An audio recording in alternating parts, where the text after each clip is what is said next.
Hello there, and welcome back to Riverside, motherfuckers, by Simen. The map itself is just called Riverside. He's been hard at work enacting a lot of the changes I suggested in that video I made on his map, and because he was so quick to do the changes, I feel indebted to him. He's doing a really good job with this map, and I want to keep offering feedback because he clearly liked my feedback. A lot of people seem to agree with me, so I may as well carry on trying to help him. I've been struggling to get people to play on this map though. So if you look in the description right now, the Steam community shared file location is there. So subscribe to the map. Also, my email address to then send me a replay of you and your buddy or your scrim partner, whoever playing on the map. Send me a replay. I'll be interested to see how competitive games pan out, and also I'm sure Simen would be as well. Without further ado, I'm going to go through the changes very quickly. Camera override making default camera face north. That's this change here. It's much better. You can see up the river. These beautiful waterfall features. Drastically flattened out the terrain. That's this here. You'll notice it's a lot less steep up here, so packs won't be hitting ground. He's remade part of the small island here. This here is a bit more elongated to allow this standard territory point to be more easily cappable, which will deconnect the fuel. Refaced strong garrison 90 degrees in the east, so it's not overwatching this strategic cutoff with more than one window. It's just got one window now rather than the original 5. So that's interesting. To continue, he's added a comparable garrison in the west for balance. So this here used to be a flat building, and now it's a two-story building. That is the cutoff it's meant to overwatch, so it's not in an overly powered position.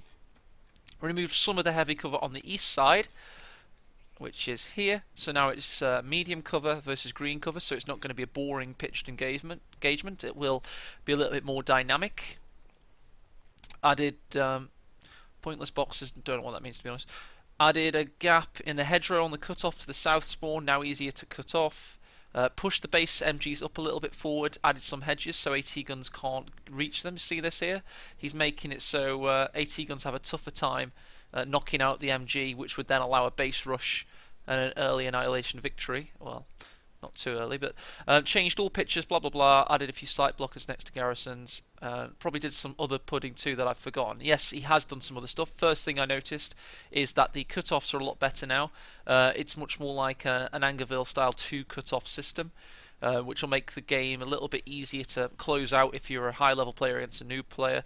But you do still have access to one territory sector and one munition sector, so it shouldn't be too difficult.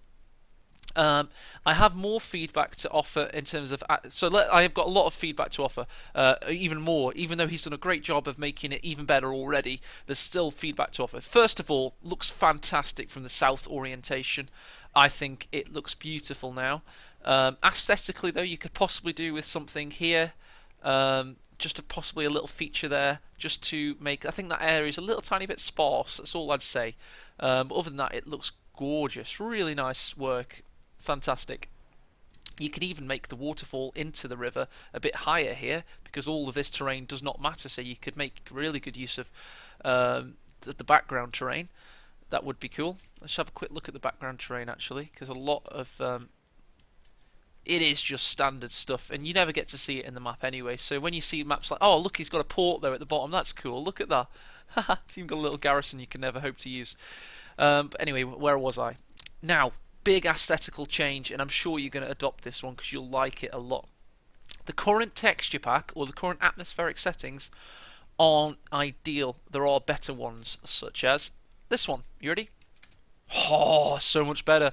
Look at the azuri blue of the pools now. It's gorgeous, quite frankly, and it really brings out all the beautiful palette you've utilised in the map. If you compare that to the dull browns you were using before, that's already better. And there's another one I really like. This one is actually called River Crossings, MP River Crossings, so you might use this one. See that? River Crossings? That's that one. That's still nice. It's actually a little bit grittier, you would argue. It's still got the lovely palette effect there, so you could go for that one, and I think it'd work. By the way, these are all the ones I use for Strategic Zoomcast, my cast series, so it removes fog, basically. Another aesthetical difference, you've got to reverse the orientation of the windmill now, because we're facing the other way, so we want to be able to see that beautiful windmill. Other aesthetical features that could be changed, I can't really think of anything, because this map, as we all know, is beautiful. Now let's start talking about, of course, the balance of the map again. Now I'm going to talk you through what would happen in a situation where you've got each side trying to battle back out of their base if they've been cut off. Let me just have a sip of beer, hang on. Celebrating Valentine's Day in style. A little bit sore, obviously. Got dumped in January, so now I'm commentating on Company of Heroes 2 maps. That's what happens. Anyway, we've got these cut-offs here, very important. So it's technically this one, but really we're more thinking about these points, because if you were positioning to cut the western base off, you'd be wanting to take this garrison, possibly have an MG here, and also be focusing down at this point here, because this is the cutoff. You see, that point there is the cutoff. So I'm going to recommend to you, Simon, that how on earth does the opponent battle out of this situation? So the units come out, they're on negative cover all the way, the cutoff's there, they can't make use of this because it's perpendicular to the fire that would be raining down on them. They try and get into this cutoff sector, and there'd possibly be a pioneer with a flamethrower in there, maybe. You got the MG watching over here. Easy base pin. Easy base pin. They're never going to get their territory sectors back.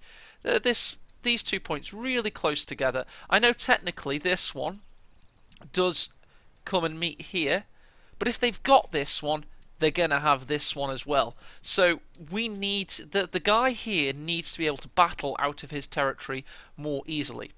The way you accomplish this is have some stone wall here, so he can at least be behind position, possibly vault and then go and escape there. That would be one avenue out.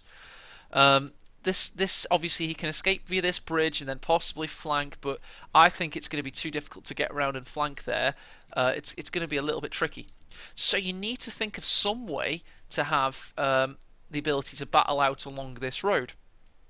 One idea could possibly be that this hedge finishes a tiny bit sooner and has a little divot of stone wall, of this stone wall here, possibly.